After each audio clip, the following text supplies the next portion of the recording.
नमः शिवाय। जय माता रानी। दोस्तों, आप देख रहे हैं आपका अपना YouTube चैनल व्रत त्योहार टोटके। मैं हूं आपके साथ रिमझिम शर्मा।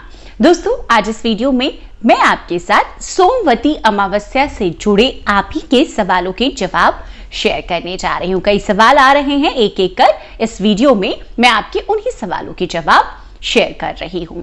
दोस्तों, सोमवती अमावस्या, जब भी अमावस्या सोमवार के दिन पड़ती है तब मनाई जाती है। इस अमावस्या का बहुत ज्यादा विधान बताया गया है, महत्व बताया गया है दोस्तों सुहागिन महिलाओं के लिए। इस दिन वो अपने सौभाग्य समृद्धि के लिए पीपल वृक्ष की पूजा आराधना करती हैं, भगवान भोलेनाथ की पूजा आराधना करती हैं। तो दोस्तों, सोमवती अमावस्या इस बार पड़ रही है साल 2022 में। पहली सोमवती अमावस्या 31 जनवरी को पड़ी थी और ये जो दूसरी और आखिरी सोमवती अमावस्या भी है ये दोस्तों ये पड़ रही है ज्येष्ठ मास की अमावस्या, यानी कि 30 मई को। 30 मई सोमवार का दिन है और अमावस्या की तिथि इसी दिन मिल रही है। इस बार बेहद खास संयोगों में भी आ रही है ज्येष्ठ मास की अमावस्या। इस दिन ही हम शनि जयंती मनाते हैं। वट सावित्री पूजन भी ज्येष्ठ मास की अमावस्या में किया जाता है हमारे देश के कई राज्यों में, खासतौर पर उत्तर भारत में। और दोस्तों, यह सोमवार को पड़ रही है, इसीलिए सोमवती अमावस्या भी हुई। सोमवती अमावस्या को ही हम मौनी अमावस्या के नाम से भी जानते हैं, क्योंकि इस दिन मौन व्रत रखकर पूरे विधि विधान से भगवान शिव और पीपल वृक्ष की पूजा करने से असीम पुण्य फलों की प्राप्ति होती है। तो पहला सवाल सोमवती अमावस्या व्रत से जुड़ा हुआ ये आ रहा है कुंवारी कन्याओं की तरफ से, लड़कियों की तरफ से, कि क्या वो भी अपने मनचाहे घरवर की प्राप्ति के लिए सोमवती अमावस्या का व्रत धारण कर सकती हैं, रख सकती हैं। जी हाँ, सोमवती अमावस्या का व्रत में भगवान शिव, माता पार्वती के पूरे परिवार सहित विधि विधान से पूजा आराधना, पीपल वृक्ष की विधि विधान से पूजा आराधना सुहागन महिलाएं करती हैं अपने पति की दीर्घायु के लिए, उनकी उन्नति तरक्की के लिए। उसी प्रकार से कुंवारी कन्याएं भी इस दिन मनचाहे घरवर की प्राप्ति की इच्छा से यह व्रत धारण कर सकती हैं, कोई दिक्कत नहीं है। तो अगर आप भी इस बार सोमवती अमावस्या का व्रत करना चाहती हैं, उसके लिए भी ये शुभ मौका है। इस बार सोमवती अमावस्या शुभ संयोगों के साथ आई है, तो आप भी व्रत शुरू कर सकते हैं। दूसरा सवाल दोस्तों, सोमवती अमावस्या का जो व्रत है वो कितनी संख्या में करना चाहिए। देखिए, 12 अमावस्या हर साल की आती है, जिसमें कि सोमवती अमावस्या एक साल में या तो एक मिल जाती है या 2 मिल जाती है, इससे ज्यादा मिलती नहीं है। तो आप लगातार 5 वर्षों तक का संकल्प ले सकते हैं कि 5 वर्षों में जितनी सोमवती अमावस्या पड़ेगी मैं उतने व्रत धारण करूंगी।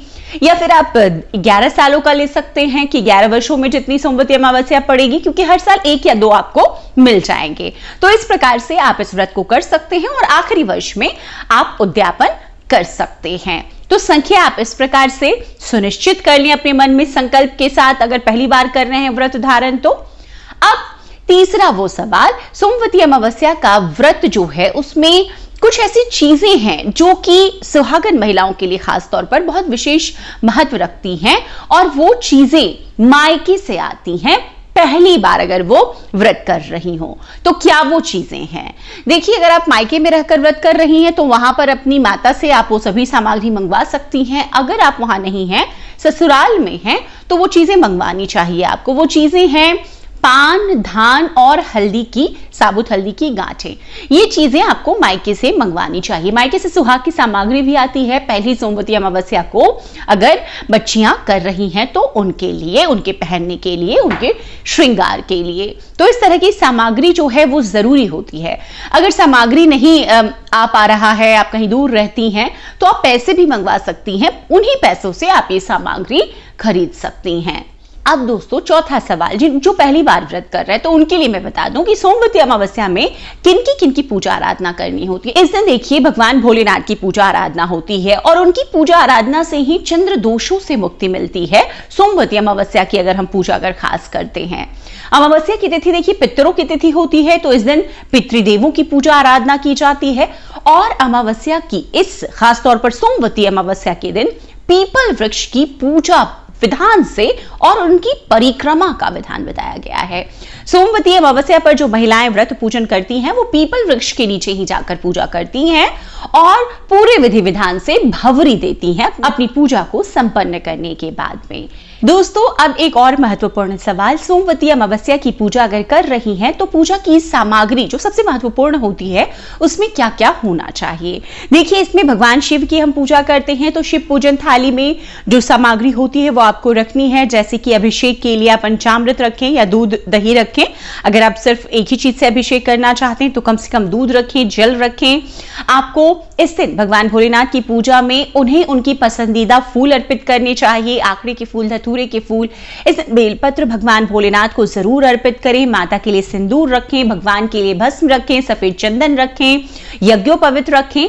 तो इस तरह से शिव पूजन थाली की जो जरूरी चीजें आपको रखनी चाहिए। माता गौरी की पूजा, आपको माता पार्वती की पूजा के लिए उनसे जरूरी संबंधित जैसे लाल पुष्प रखें, आप उनके लिए सिंदूर रखें, उनको भोग में आप सफेद चीजें इस दिन भोलेनाथ को और माता पार्वती को दोनों को आप एक साथ अर्पित कर सकते हैं। तो इस प्रकार से विधि विधान से आपको पूजन में ये चीजें चाहिए।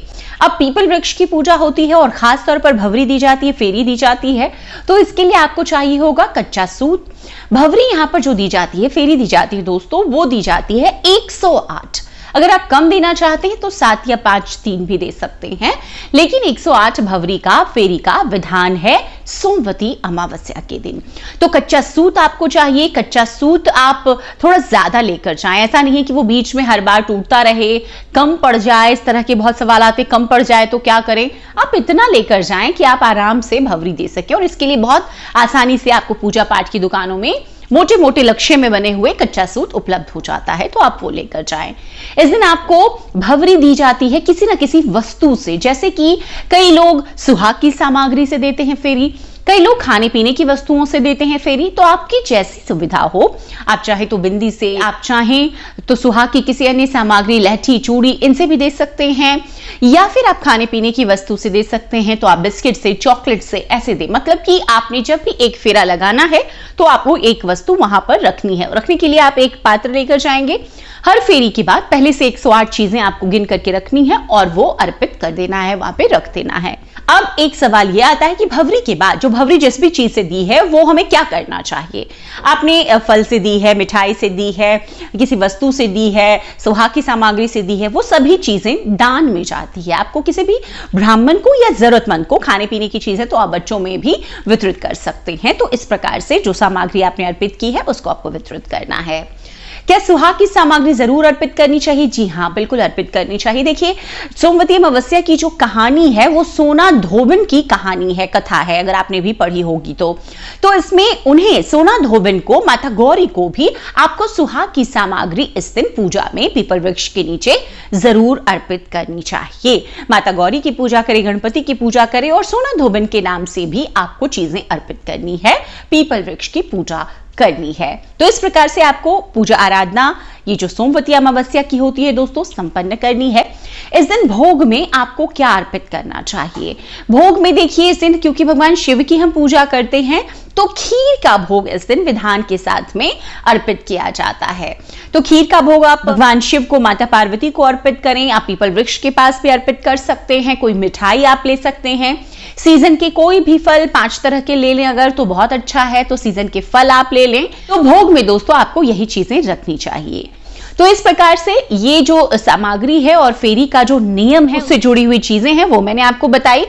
अब दोस्तों व्रत हमें, अगर हमने रखा है मौनी अमावस्या का, सोमवती अमावस्या का, तो हमें क्या खाना चाहिए? देखिए इस व्रत के विधान में बताया गया है कि आप दिन में फलाहार रह सकते हैं, आप पूरे दिन फलाहार रह सकते हैं, या एक समय मीठा भोजन शाम के समय आप ग्रहण कर सकते हैं, इसमें भी कोई दिक्कत नहीं है। दोस्तों अगला सवाल कि जो महिलाएं सोमवती अमावस्या का व्रत करती आई हैं, अगर वो माहवारी में है, पीरियड्स में है, तो व्रत कैसे करें? देखिए जो लोग पहले से व्रत करते आए होते हैं उन्हें तो व्रत रखना ही होता है, चाहे वो पूजन ना करें, लेकिन उन्हें फास्ट में, उपवास में रहना है और जो बाकी के नियम है अपने लिए वो सभी नियमों का पालना करना है। जैसे खाने संबंधी नियम वगैरह जो हैं वो उन्हें सब मानने हैं। हाँ, वो पूजा नहीं करेंगी, फेरी नहीं लगाएंगी पीपल वृक्ष की, तुलसी माता की परिक्रमा नहीं करेंगी, तो इस प्रकार के जो कार्य हैं वो नहीं करेंगे, लेकिन फास्ट में वो रहेंगी, उनका व्रत माना जाएगा।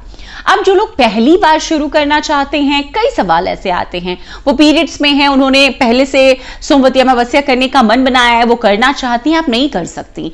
पहली बार अगर आप माहवारी में हैं, पीरियड्स में हैं, आप कोई भी व्रत शुरू नहीं कर सकते, सोमवती अमावस्या भी शुरू नहीं कर सकते। पहली बार शुद्धता से आपको पूरे विधान के साथ पूजन करना है। तो ऐसी अवस्था में जब आप पूजन ही नहीं करेंगी तो उसे व्रत नहीं माना जाएगा, तो आपको शुरू नहीं करना है। अब जो महिलाएं गर्भवती हैं उन्हें क्या करना चाहिए? तो अगर आप 6 महीने तक की गर्भवती हैं तो आप फास्ट भी रख सकती हैं और पूजन भी कर सकती हैं, कोई मनाही नहीं। अगर 6 महीने से ऊपर आपका समय चल रहा है तो ऐसे में देखिए मनाही, आप फास्ट रखिए तो आप अच्छे से फलाहार वगैरह करें, जैसी आपकी तबीयत है उस तरीके से करें, और पूजन फिर ना करें, मंदिर ना जाएं। 6 महीने के बाद गर्भावस्था में मंदिर जाकर के पूजन नहीं करना चाहिए। तो आप ऐसा करें, आप फास्ट में रहें, व्रत उपवास करें, बाकी नियमों का पालना करें, पूजन नहीं करें।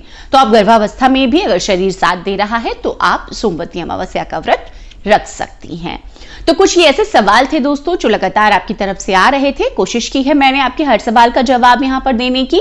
अगर कोई अन्य सवाल भी है आप पूछ सकते हैं कमेंट बॉक्स में कमेंट कर। अन्य कई वीडियो सोमवती अमावस्या पर मैं आपके साथ शेयर कर रही हूं, उन वीडियोस को भी जरूर देखिए। वीडियो देखने के लिए बहुत बहुत शुक्रिया। जय माता रानी, हर हर महादेव।